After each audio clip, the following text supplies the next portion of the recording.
sistem pertahanan tubuh kita itu bisa menurun. Yang pertama adalah karena faktor usia. Makin bertambahnya usia kita, sistem pertahanan tubuh kita makin menurun. Oleh sebab itu, orang tua lebih banyak sakit daripada anak-anak. Ingat di zaman pandemi kemarin, ketika COVID itu tinggi, orang tua-tua itu disebut berisiko tinggi. Kenapa? Karena sistem pertahanan tubuh mereka tuh sudah sangat menurun. Oleh sebab itu, kalau mereka terkena infeksi COVID-19, itu mereka akan berdampak hebat terhadap orang tua. Faktor yang kedua yang bisa menurunkan sistem pertahanan tubuh kita, yaitu faktor dari luar, yaitu faktor exposure atau faktor paparan dari luar. Yang paling banyak pertama adalah paparan dari ultraviolet yang berasal dari sinar matahari langsung. Biasanya orang-orang barat itu yang berkulit putih, mereka senang sekali ya melakukan berjemur di bawah matahari langsung atau disebut sunbathing untuk mendapatkan warna kulit yang lebih gelap. Oleh sebab itu orang-orang berkulit putih, orang barat itu terkena kanker di kulit itu paling banyak, itu yang disebut melanoma. Namun orang kita ini saat ini juga ikut-ikutan sunbathing di Bali itu karena biar tanning katanya, supaya kelihatan kulitnya eksotis.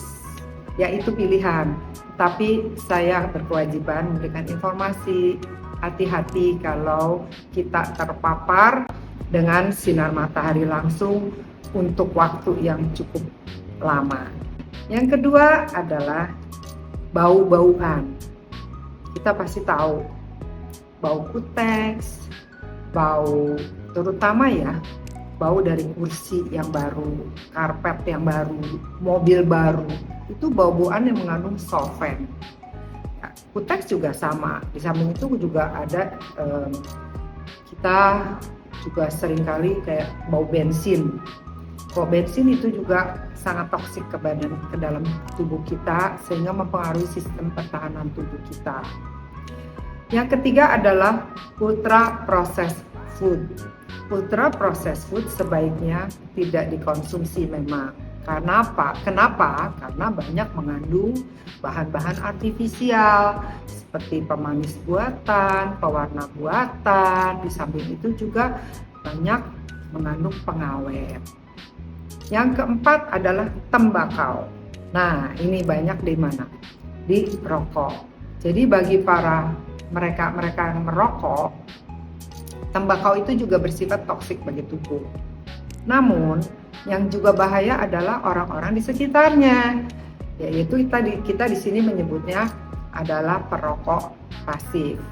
Sedangkan di Amerika di luar negeri mereka sebut second hand smoker. Ini pernah kejadian juga di tetangga saya. Rumahnya nggak terlalu besar. Si suami itu perokok hebat. Jadi kalau merokok nggak mengenal tempat, di dalam rumah merokok terus. Istrinya akhirnya terkena kanker di nasofaring karena menghirup terus tembakau yang dibakar lewat rokok suaminya. Jadi hati-hati kalau Anda ingin merokok, jauhilah istri dan anak-anak, terutama kalau istri sedang hamil. Di samping itu juga mikroplastik. Mikroplastik itu seperti styrofoam, itu juga nggak baik. Itu banyak mengandung bahan-bahan yang bisa merusak sistem pertahanan tubuh kita. Pertanyaannya adalah, kenapa kita selalu bilang,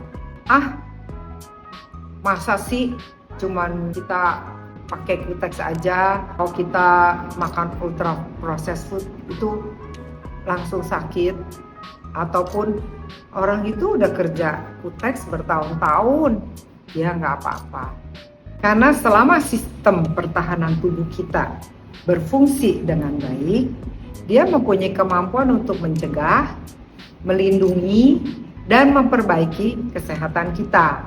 Oleh sebab itu, kalau sistem pertahanan tubuh kita baik, nggak ada yang perlu dikhawatirkan. Contohnya nih, ketika zaman COVID-19 pandemi kemarin, kan kadang ada kita mendengar ya, aku tuh satu mobil loh sama dia tuh positif, tapi aku nggak apa-apa, aku dites negatif. Kenapa? Karena aku ini memang sistem pertahanan tubuhnya baik, sehingga aku nggak tertular meskipun dia positif. Jadi kalau sistem pertahanan tubuh kita itu bekerja dengan baik, maka nggak ada yang perlu dikhawatirkan.